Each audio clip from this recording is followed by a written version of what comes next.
Good afternoon, my friends. I ask your indulgence as once again I engage your attention upon the gruesome subject of war. Indeed, it is with great reluctance that I prolong this discussion. Nevertheless, a press of circumstances makes it inevitable. During the course of this address, it will be my privilege to disclose information which seldom levels down through ordinary channels to the general public.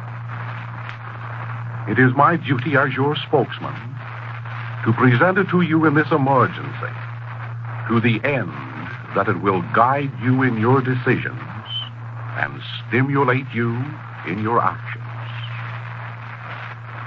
We Americans have been victimized by some invisible forces which are determined to embroil us in war. Have these same forces employed their power, prestige, wealth, and influence in behalf of peace and prosperity to the same extent? I am confident that our 12 million unemployed would be working at profitable wages, and that our 22 million dolesters would enjoy economic freedom. I do not remember in my lifetime when public officials and newspapers expended so much effort in propagandizing for war and thereby serving, either wittingly or unwittingly, the hidden hand of destruction. Nor do I recollect when so little publicity has been given for the removal of the causes of our domestic depression. Who wants war? The millions of little children attending our schools? The neglected youth of our nation who are searching in vain for profitable jobs and despairing of establishing a home of their own? The fathers and mothers whose chief concern always has been life and never death? The exploited masses of labor, victimized by prolific promises of politicians and deceived so frequently by unsound labor leaders? Who wants war? The patient agricultural class whose farms have been confiscated and whose productive acres have been made barren by an insane program of destruction? Who wants war? The small businessmen, industrialists, and homeowners who are almost taxed out of existence as they bear the burdens of the last war? Oh, elsewhere let us seek an answer to our question when more than 95% of our population abhors the very sound of that word, war. And this is democracy. Sono lieto di poter rievocare in poche parole le esperienze delle prime trasmissioni radiotelegrafiche a grandi distanze da me felicemente eseguite attraverso l'Oceano Atlantico il 12 dicembre 1901. Holy snapping bra straps.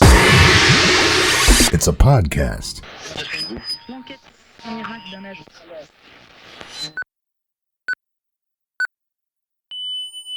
Republic of Avalon Radio. It's 0 hours Avalon Standard Time.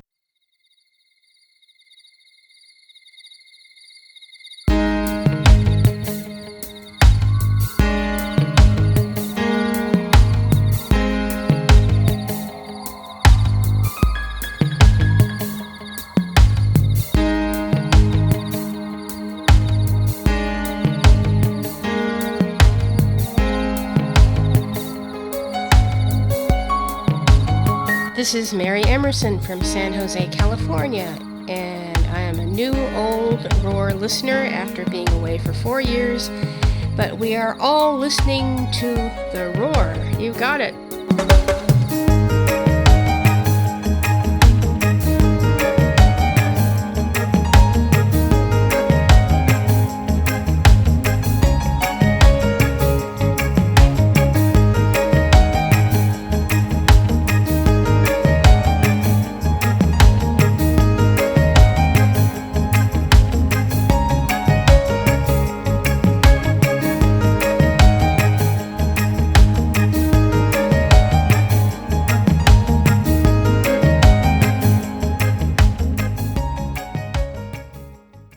Republic of Avalon Radio. The best radio in the whole wide world. You're with the roar! Republic of Avalon Radio, you are with the roar, and I am Jim Fiddler, and this is episode 112 of Republic of Avalon Radio.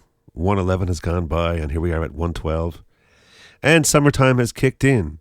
In the summertime, when the weather is hot, you can stretch right up and touch the sky.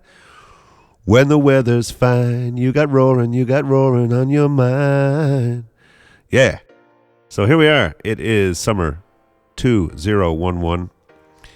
And I'm actually finally into the shorts and t-shirts and all these kinds of things.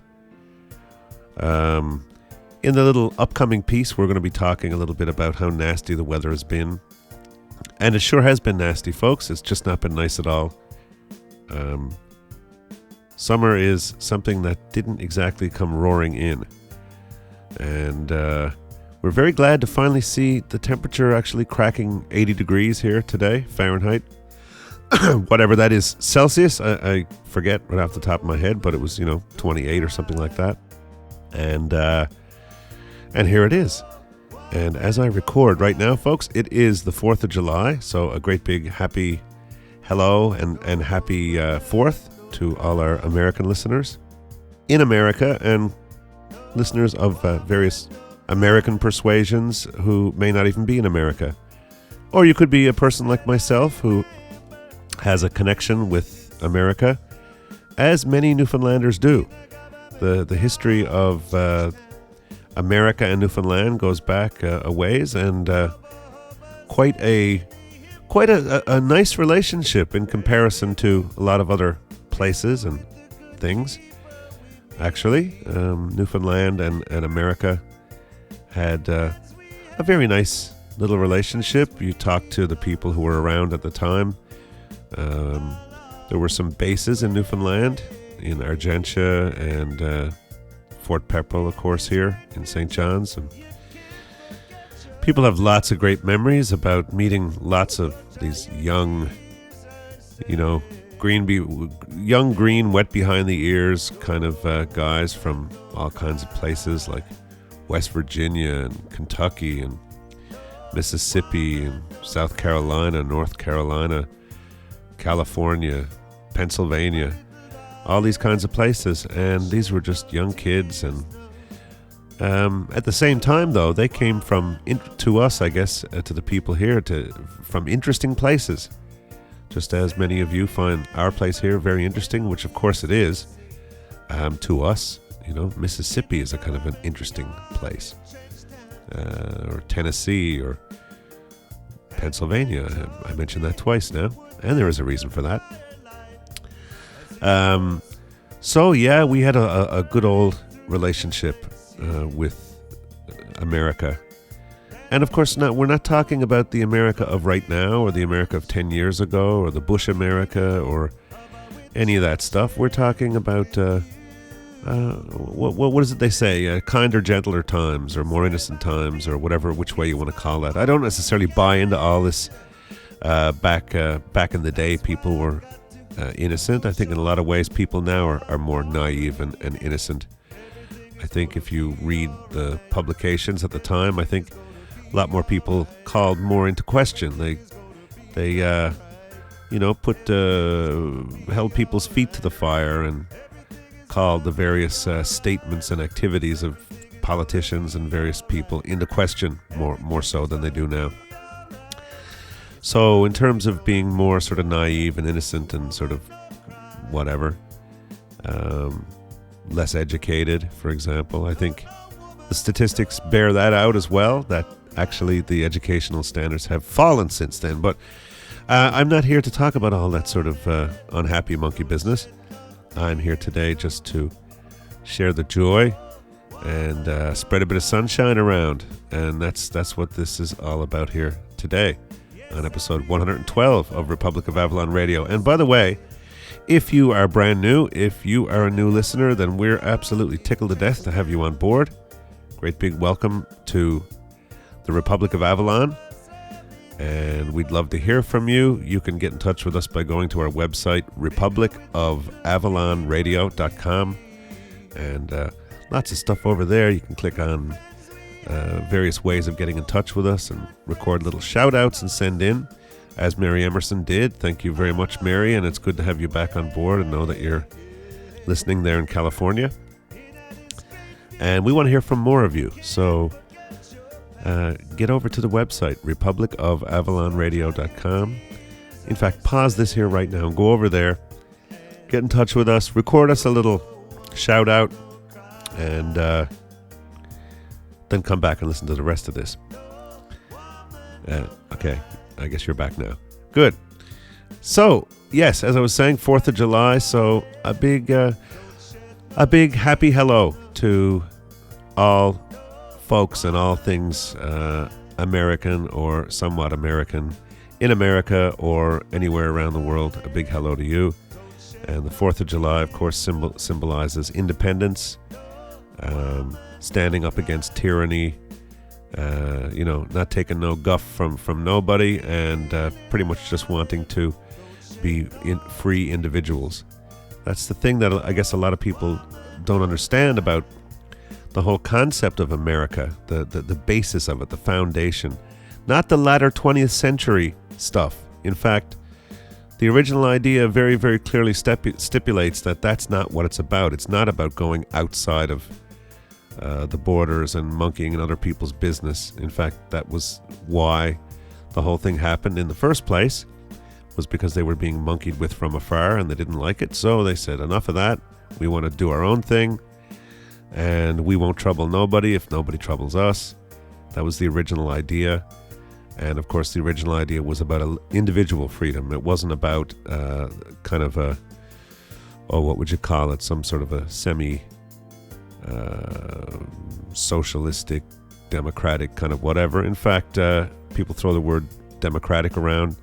The United States was not set up as a democracy. It was established as a constitutional republic, not to be run by mob rule, 50+1, so that if you sway public opinion enough and you get 50+1 who decide to just take the other 49 people and lynch them or push them off a cliff or whatever, that's not going to work. That's why we have these things that people call the checks and balances, the three branches of government. Not governance, which is the new word, governance. Watch out for that one. That is a dodgy word. The people who you throw that word around, all you have to do is read their books and listen to their speeches and just keep an eye and keep an ear, and you'll probably come to the conclusion that governance is, let's put it this way, it sounds like it is what it sounds like. It's kind of a nanny state, if you want to think about it that way. Government, the idea, people say democracy. The idea of democracy that I think most people operate under is that the people have a say, and we have elections, and if we don't like somebody, we throw them out, and then we give somebody else a chance, and so on. And that is, I guess, the honest opinion of most people, and they think that that's actually the way things work. And I'm not here today to burst anyone's bubble and get into all the very clear, very well established, very wide out in the open reasons why that's not the case, and that's not what it is, and that's not how it runs, and it doesn't work, and you don't actually have a say, and you're just being fooled and hoodwinked and taken advantage of and lied to and being led along like so many sheeple. I won't get into that today, folks. I'll just keep it straight up and happy and celebrate the initial notion of people being free and independent as individuals and being able to think for themselves and actually own things, own land and own houses and own sheds and own boats and own things. And another little trick to test to see if you actually really own anything. If you think you own your land, or if you think you own your house, or you think you own your car, or anything, just if you have to pay money to keep it, you don't own it. If you have to pay, if you're paying on installment plans, if you're paying a mortgage, or if you have to pay the government any money, or they're going to throw you off your land. You don't own it, because when you have to pay money, that's rent. That's called rent. That's not called ownership. So, little test you can try out in your spare time. After all the beer and the hot dogs and the ribs and the wings and the watermelon and the cornbread and the apple pie and everything is all well washed down with that beer that I mentioned right off the top. You might want to just try that little experiment for yourself. Could be interesting. Could be quite fascinating. You never know. Let me just send out a little shout out as well to ONSUG.com, Overnightscape Underground.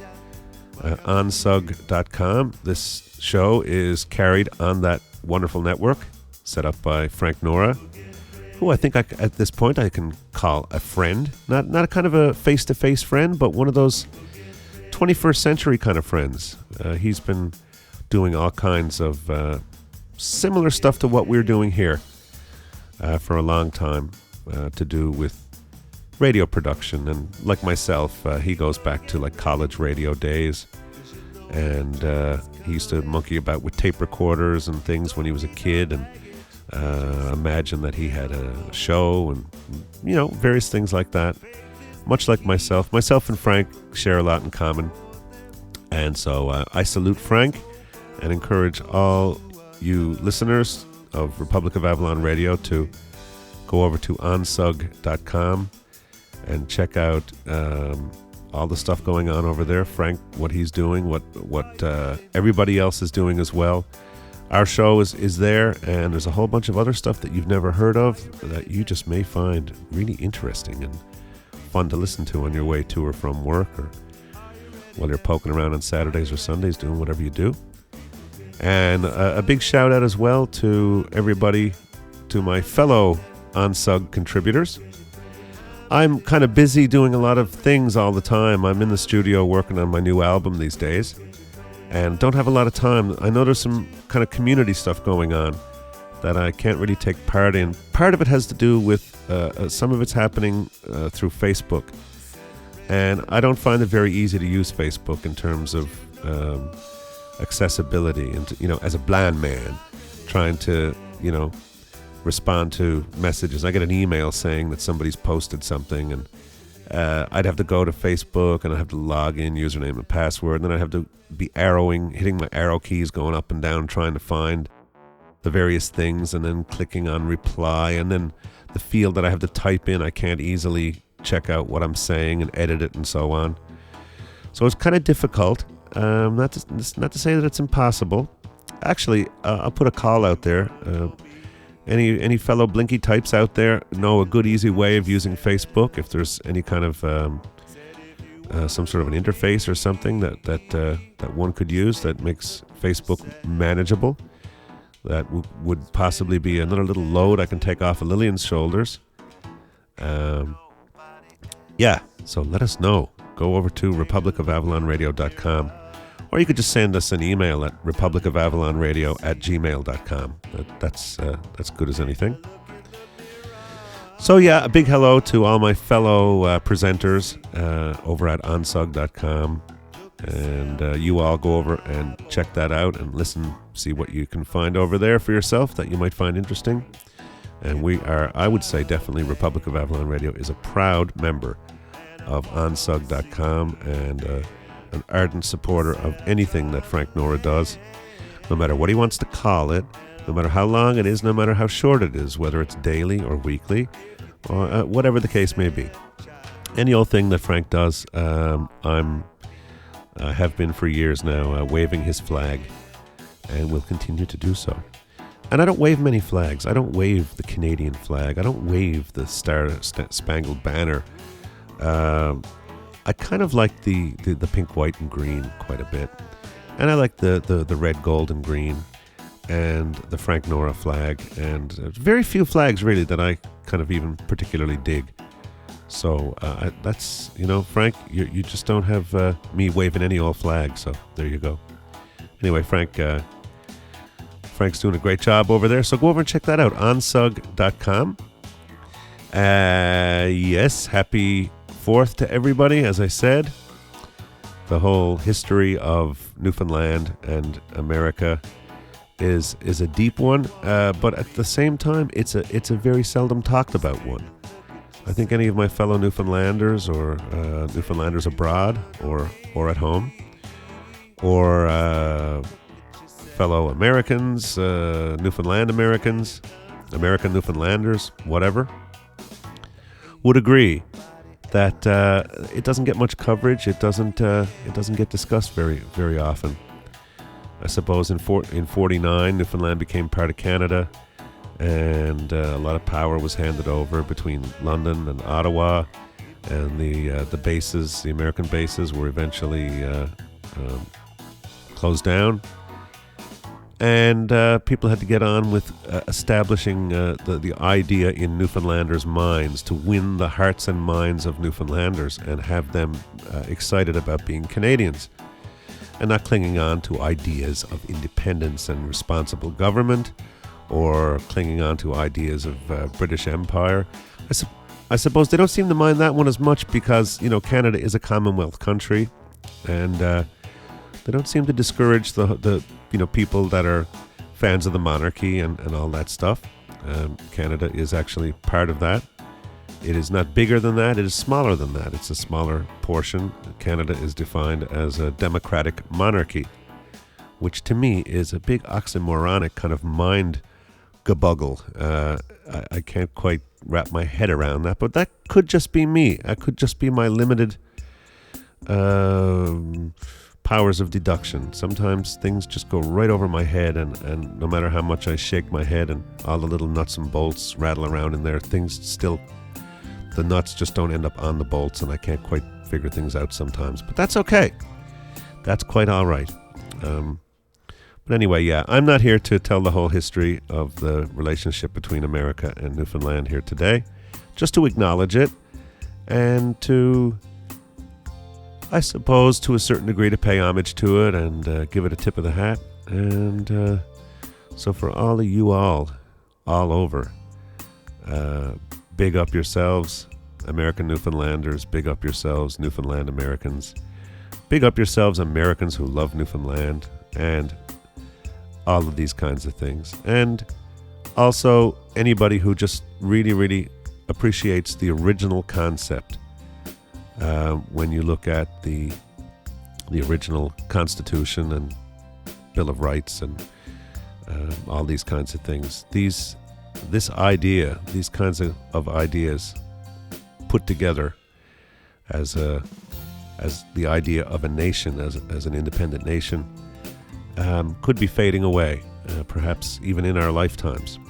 We may just see the end of that, and other things that some people may consider to be better, and some people may consider to be worse, depending on how much or how little either side actually really knows about what whatever's transpiring actually means. So, whatever the heck that means. Yes.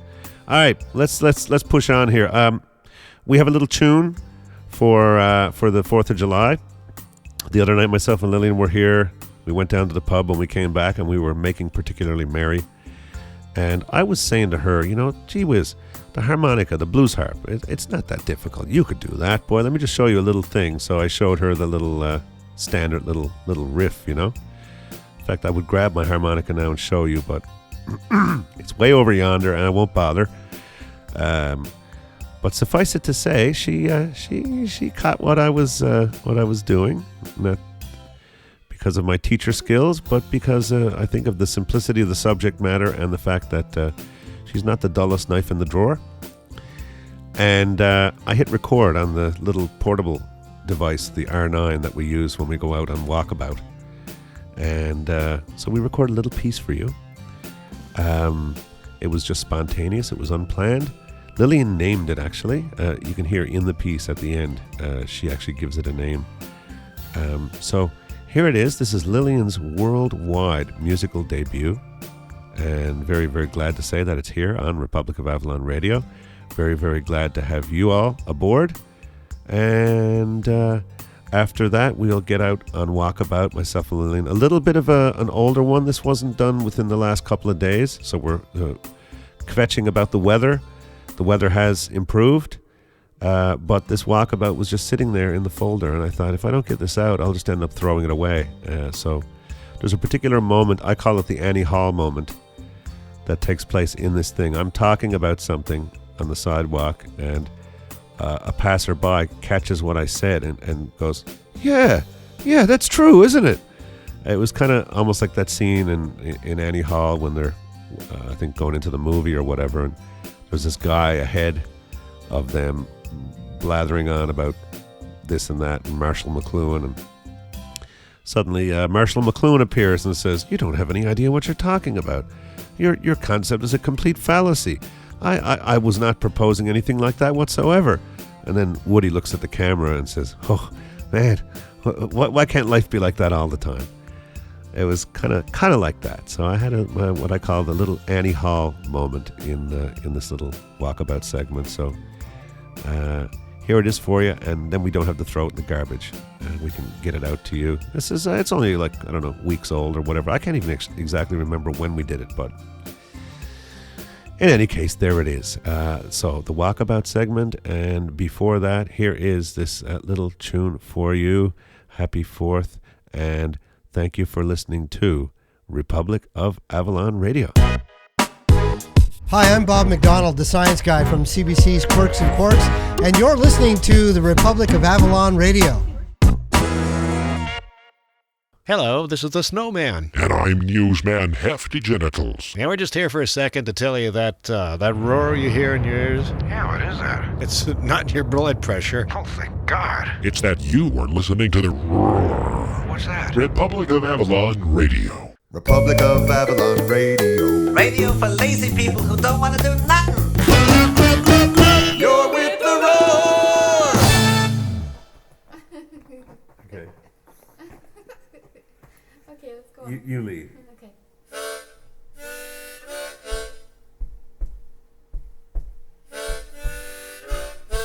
Woo!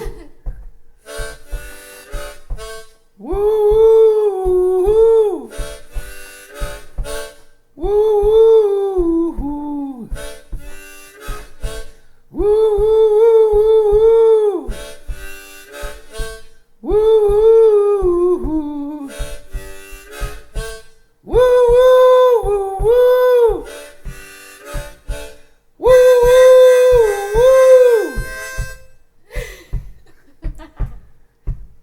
Well, I'm just sitting here with Lily, and we're both feeling kind of silly. She's over there playing the harp, and I can't complain. She's a funky gal. Don't know why I sound Jamaican when I'm just trying to tell you that she can go woo woo woo. Yeah, she can go woo woo woo.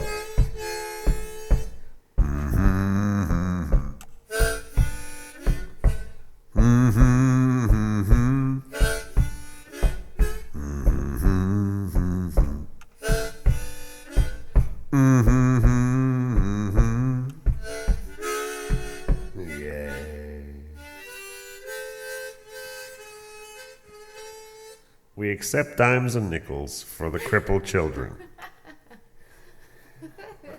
It's the crippled children jamboree. You don't hear about them crippled children anymore, do you? You ever notice that? Where have they all gone, all them crippled children?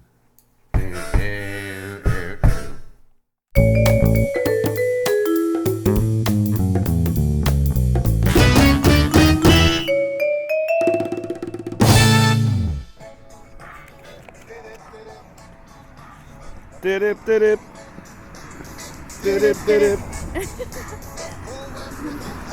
Republic of Avalon Radio, you are with the roar. I'm Jim Fiddler. Right next to me I have the lovely Lillian Fiddler. Everyone knows him. Oh, sorry. I don't know why I did that. Let's start this again, seriously. Okay. Republic of Avalon Radio, you are indeed with the roar. I am Jim Fiddler, and right next to me walking along the street on a lovely evening in the Republic of Avalon is none other than the much known about, much talked about, much thought about, and much loved Miss Lily. She's dressed for July too, by the way. Showing all her bit in it. What's that? That's the drain. Yeah, but where's that coming from? There's water running down the street. Listen to this, folks.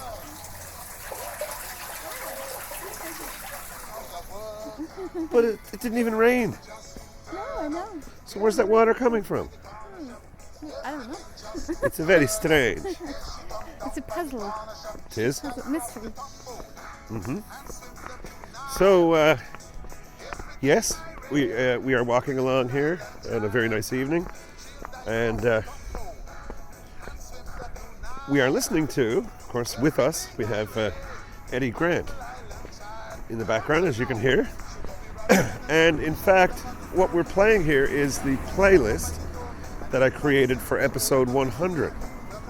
Way back then, episode 100, you know? Yeah. So everybody in that playlist has a connection somehow to the Roar. They've either been on it, or we've featured them, or well, say for example, Eddie. I think it's starting to rain. Oh no. Oh no. I don't think so. Oh, I do think so. Well, I mean, how hard is it going to rain? Well, we know how hard it can rain, yes. Well, I mean... How hard is it going to rain, she said? If we have to call a taxi, we can do that. Okay. We don't need to go back to the house. No. So anyway, yeah, like Eddie, for example, Eddie Grant. He was on the show. You can go back and... The episode is called Granted. Yep. Granted. And it was in May of 2006, I think. I think so. So he was on one of the first probably 30 episodes or something. Uh-huh. Yep, and we feature him all the time, here and there, playing a little bit of his station ID and all that sort of jazz. Mm-hmm. I think it is starting to rain. Mm-hmm. I do believe so. Hey. Yes, and we've actually kept up correspondence with Eddie over the years, because it has been years now, like 4 years since. Keep that music over to your left. Since he did the interview with us, and it's been really great. You did a song, one of the songs on your I did, War Party. CD, yeah. And in fact, that episode 100 got nicknamed the Roar Party. That's right. So what a perfectly appropriate name. Very clever. Very clever indeed. And that was thanks to our friends Rod and Jennifer. Yes. Who came up with that. Studs. And what? A car just went by with studs. I almost said wearing studs. I guess it is wearing studs. And I have to, well, we would like to say hello to you, Rod, because we know you're listening. Yes. And you know what? Falling asleep. You're falling asleep. You're falling asleep, Rod. You are getting sleepy. Your eyes are getting heavy. Yes. You can't keep them open any longer. Yes, indeed. Yeah, so, and now here's Roger Hodgson, you know. I was expecting at the beginning to hear him say, you know, hello, this is Roger Hodgson, and you're listening to Republic of Avalon Radio, but he didn't, because this is the actual full song in the background. Well, it's very much in the background. That's the whole point. It's just for us to listen to as we're walking by. It's not by any means any kind of a deliberate sort of backdrop to the show or anything like that. Nobody can take this recording of that we're making here now and, you know, use that as their, you know, illegally gotten copy of the Logical song or anything like that. No. It's just in the background. But you know what? If you're listening, or of course you are listening, right now, do you not have the Logical song? Do you not have the Breakfast in America album? If not, then why don't you, if this sparks good memories and you say, oh man, I haven't heard that in ages. Well, you know, you probably have access to a computer. It's probably how you got this, what you're listening to now. So, I mean, you could just go and grab it in iTunes or something like that. So, you know, I think this kind of music in the background thing, I think is different because it's not usable in its form. You know what I'm saying? Yeah, because you can't edit it out. No. But somebody may hear that and go, I think I'm going to go grab that song. What's like a song is like 99 cents in iTunes or something like that? Yeah, that's right. So if you don't already have it, you can just go spend 99 cents and get the Logical song. Probably get the whole record, you know, for $10 or something in iTunes. I don't know. Sure. And we met Roger. We did. Roger. We met Roger. You have a accent? We have a picture of me and you and Roger together. Yes. Three of us. Did we put that up on the thingy too? Yes, we did. It's up on Flickr.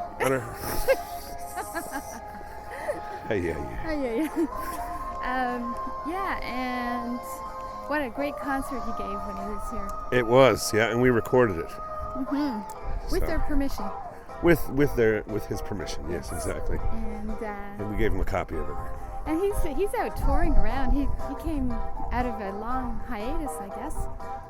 Really? Or was he always... Not really, no. No? Okay. No, he's been kind of backed off for a while, but that was a while ago. He's been playing. I don't think he's, doing,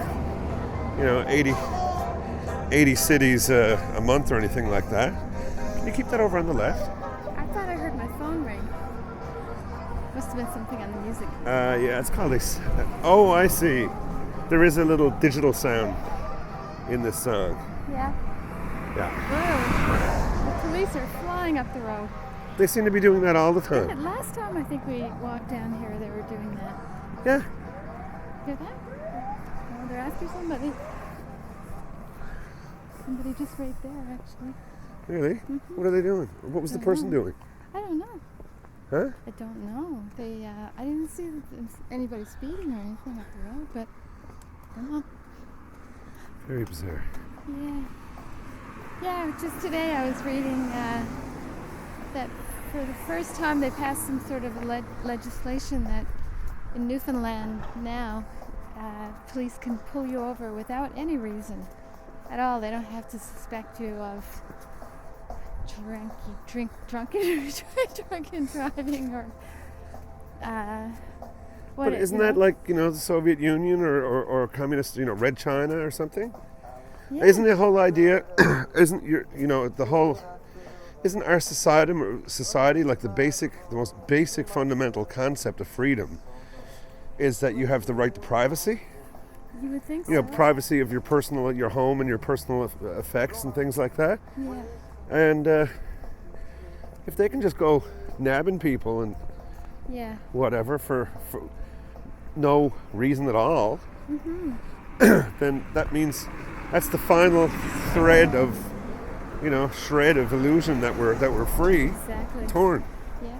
Well, to put it into perspective, if you guys listening, think about movies that you've seen about, exactly. in Russia where, or in other places where that's the way it is. Yeah, exactly. And they pull you over and ask you for your papers. Yeah. Because really, it's the same thing. They're asking you for your papers, your identification, because your driver's license contains every bit of information. I don't have any identification on me. No, but... no, I'm just saying I don't. No. Well, you know what? That's probably the next step. They'll be asking passengers for their identification as well. I don't know, but... I don't like it. No, it's all folks, I'll tell you something. Look, we know people. We know police people. And they're good people. They're not... what some people might just think maybe all police are just these wannabe G.I. Joes or something. That's not the case. No, for sure. There's but at the same time, for right reasons. At the same time, they're not all like the people we know. That's right. And bad people, unfortunately, get in positions where they can get away with doing bad things. Sure. The heck? It's a big old tractor trailer, container truck. Okay. Yeah, I mean, well, I won't give any analogies. You know, let's say, why might a bad person volunteer to be a Boy Scout leader? You know what I'm saying? Yeah. And it's the same with power. People who want to do things and get around the law put themselves in positions of favorable positions where they can, do things around back of the system, sort of thing. Yes. And you have to protect yourself from, I guess people would say, well, if there's wrongdoing, if somebody's being searched for no reason, then there will be recourse. But if you don't need a reason, then there is no recourse. Yeah. You know? What reason could they have, like, for pulling anybody over? Well, the point is, if they just made past a law that they don't need a reason, then you just answered your own question. None. I know, exactly. So they shouldn't be pulling people over then. No, not unless their vehicle seems to be dysfunctioning somehow that might cause a danger to the people in the vehicle or other people. Yeah. Or they seem to be driving erratically, Exactly, and not even just driving. What about just walking? People walking down the street getting stopped. Sure, we've seen that. Yeah. We've seen that downtown. So what can you say if you're on your way somewhere and you get stopped and you say, could you tell me why you're stopping me? Like, what do you think I've done, or what are you accusing me of, or what are you looking for? Mm-hmm. We don't need nothing. Yeah. We don't need no reason at all, and you just watch your mouth. That is not. You say, well, I got to go somewhere. I got to go meet some people. Oh no, you won't. I think that's given a little bit too much power. Yes. Yeah.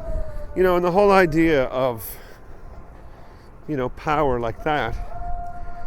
Well, I mean, parents, I suppose, can go if they if they suspect that their teenage child might be doing something or whatever, they can go and look in their room just to see if there's any whatever. Mm-hmm. But if you had no suspicions whatsoever, and you were just going to be rifling through just for no reason, see, that's why it's sick. Yeah. That's why it's sick. Yeah. You do not need any reason. I don't suspect my child of doing anything wrong, but I'm treating him like he's a criminal anyway. Exactly. I'm going to treat him when he's not doing anything wrong. I'm going to treat him as though he is. Well, what kind of society is that going to, well, you can imagine the relationship between the parent and the child. The child would really resent that. And, well, not in this situation, because what we got to realize we got going on in the society here is it's Orwellian doublespeak or newspeak, that thing where they tell you one thing and they do another. So they're twisting a knife in your back while they're noisy they walk down. Patting you on the head or shaking your hand. Yeah. And keeping your attention on the handshaking or the head patting. Yeah, so they're saying, well, it's for your own protection. Well, here's how it works, see? It's a very simple equation. I mean, do sort of, spinners, politicians, whoever, mass media, do they lie all the time? No. That wouldn't work. No, certainly not. The way the equation works is truth plus truth equals truth. And error plus error equals error. But truth plus error equals error. Mm-hmm. But, see, if I tell the truth all the time, if everything I say is true, then you know that you can believe everything I'm saying, because everything I say is true. You know you'll always get the truth from me. Mm-hmm. If I lie about everything, then you might fall for the first couple, but then after that, you're going to know the truth. Mm-hmm. So I should say truth plus truth equals truth. Error plus error equals truth as well. Because if you know somebody's always lying, right, always, 100% of the time, then you can find the truth. Mm-hmm. Always. Mm-hmm. If they say it isn't cold outside, you know it is. Mm-hmm. If they say this product is good for you, you know it's not. right. You know, if they lie all the time. Mm-hmm. So if you lied all the time, the truth would still be getting across. Mm-hmm. So what you got to do is you got to blend the two. In fact, even a vast majority of what you hear is true, or at least partially true. But then there's stuff that's not true mixed in with it. Yes. So as to not be spotted. Because most of what you're getting is truth and can be verified and checked out. And then they mix the other stuff in with it. Yeah, I know some of you might be saying, oh great, what is this? Some kind of a conspiracy theory or something. No, it's fact. Mm-hmm. It actually happens. Yes, folks. And you know, rich, powerful people do get together and make plans mm-hmm. For the future. That favors them and not us. That's you know, supposed to be another big crazy conspiracy theory. Yes. You know? Yeah. I mean, there's so much corruption, more and more. And they're spotting it all over the place. Mm-hmm. And everyone just keeps assuming that that it's the exception and not the rule. We see it in the paper every day. Like today, I was reading a headline about the Vatican. Read it in the paper. See it in the news. The Vatican Bank is charged with money laundering. Like so that's nothing new. $30 million or something. Well, that's the other thing. You know that if they're talking about $30 million, it's a heck of a lot worse than that. It's a lot more going on there than, yes. than that little bit, I'm sure. You know, one of the oldest political tricks, you know, socio-political, which is awfully close to sociopath, which is very much connected, actually, if you look at it from an academic perspective. The whole idea of that our society is... well, go look up psychopath in the dictionary. If you haven't done that, just go look up psychopath and see what it is. What does it say? What? You're just asking. I'm just telling folks go look it up. Okay. You know, if you think I'm off the mark.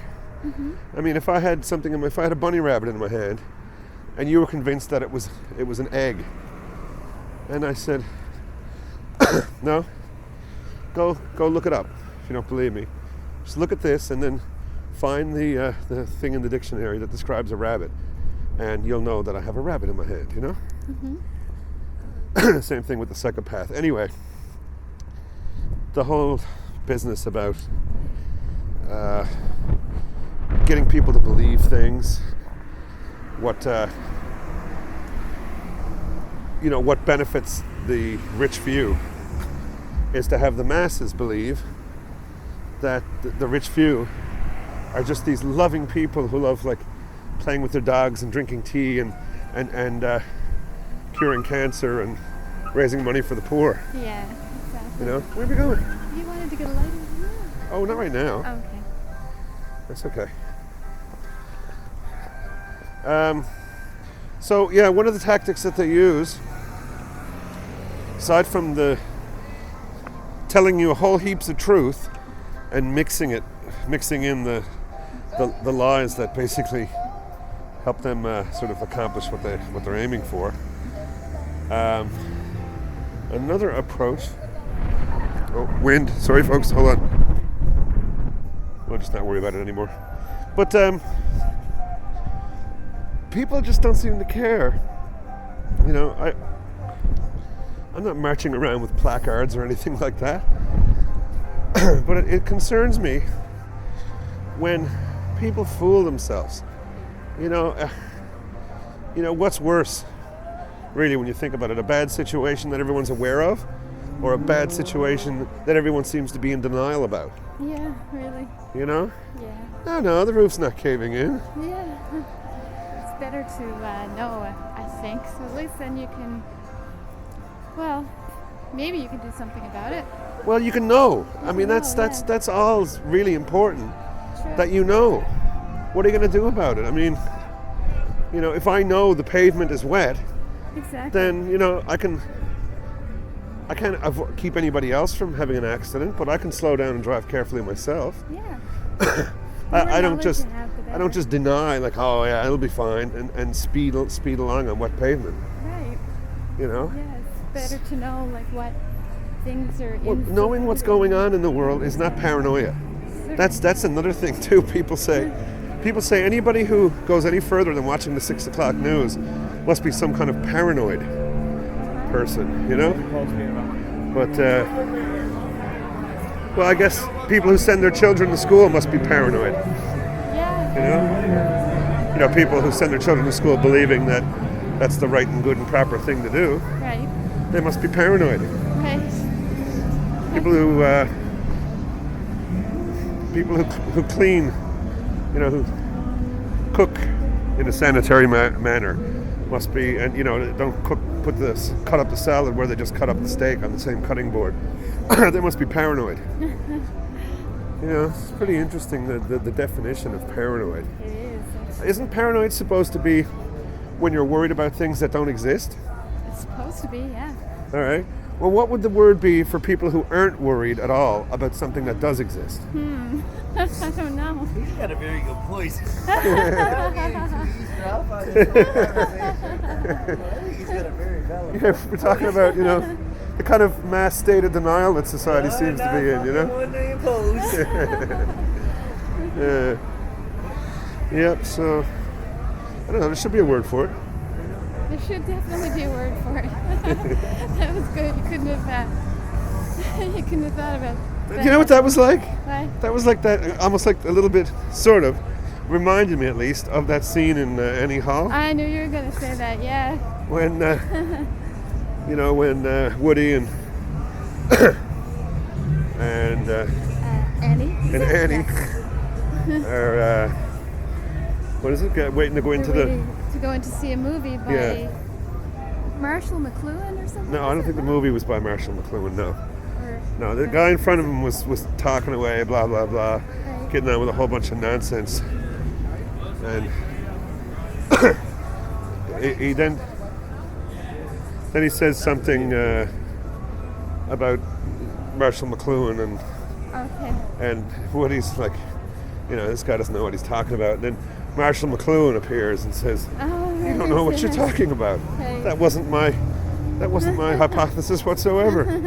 And then Woody just kind of looks at the camera and says, "Oh, if life can only be like that." Yeah. You know? That's right. But see, what's interesting to me is, there's an example of somebody who was just walking down the street, and I was saying this thing, which most people are not supposed to believe. You know, like as I said, we're not going in. Hey, how's it going? Oops, we got a few bodies to get through here.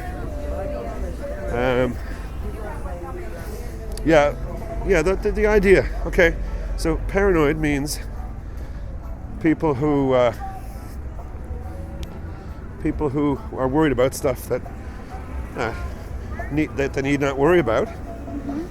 Then what would you call a person who isn't at all worried about things that they should be worried about? I know there's all kinds of sort of words that you can say negligent or apathetic, but that's not, neither one of those is the exact word. There should be a word for it. There should be, definitely. You know? I'm surprised there's not. And there should be a word better than just putting a prefix on the word paranoid and say pseudo-paranoid or anti-paranoid or exactly contra-paranoid or counter-paranoid, whatever. There should be a word. We need a word, folks. Let's see if you all can come up with a word for that. And then we can all use it in our little linguistic toolbox that we bring around with us to kind of try to make things understood better. Sure, we could have roar words. Yes. For the roar corps, and maybe then they'll spawn into bigger words, go out into the world. Oh, yes, maybe they'll just turn into big, gigantic words. Yeah, like 38-syllable words. Yeah. So, anyway, words are a very good thing, as I've told people many times. I love words. I love words. I love playing with words. I love using words. Well, obviously, writing songs and things like that.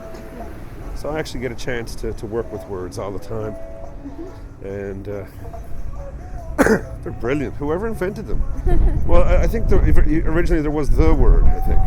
It's pretty brilliant. And it kind of got broken up into a whole bunch of little ones. Yeah, when it was just the word, conversations must have been pretty concise. Because you'd say absolutely everything in the universe. Yeah. Just like that. Maybe there was no need for words. That was, like og. Having words to communicate. Maybe we did, maybe humans communicated telepathically. And then perhaps they had special toasters with laser beams. Toasters with laser beams? Yes. Okay. I just thought I'd throw that in there. Telepathic. So you're talking about the telepathic caveman, are you?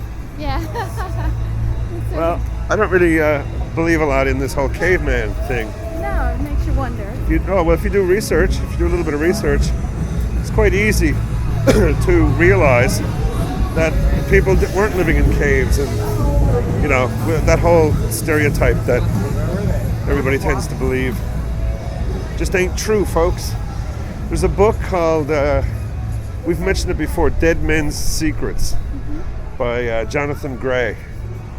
Get that book and you will be astounded. It will change your whole outlook on everything. Yeah. And everything in that book is all, factual, provable, tangible, scientific, archaeological, and so on. So this is not anything to do with people just kind of making guesses or. It's very eye-opening. Some of Yeah. the things in that book. Wow. Yeah. Things that it's like you should know. It's things that everybody should know, but Yeah. we don't because we've just never been taught it. Didn't that guy back there sound like Lee Tizard? The guy on the phone? You mean, or the guy just right there? The guy on what phone? Oh, never mind. What guy on what phone? No, he was on a phone. I'm thinking visually the guy that interjected to. Oh yeah. Yeah. Yeah, he sounded like Lee Tizard. Yeah. He did at first when he spoke. Yeah. I didn't notice, but I can see what you mean. That has to be one of the most interesting little, to me anyway, little pieces of the roar, to just to have what we're doing here. I mean, it's just, I guess, further evidence that we are in the real world. Yeah. We're not just away in some. Keep going. Oh no, we're here. We're not just away in some sort of studio in our own little world somewhere. Mm-hmm. And this is very good, because what with all its problems and all its nastiness and all that stuff, there is a lot of goodness, and that's the stuff that we like and we hope to encourage and promote.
a Root Cellar production.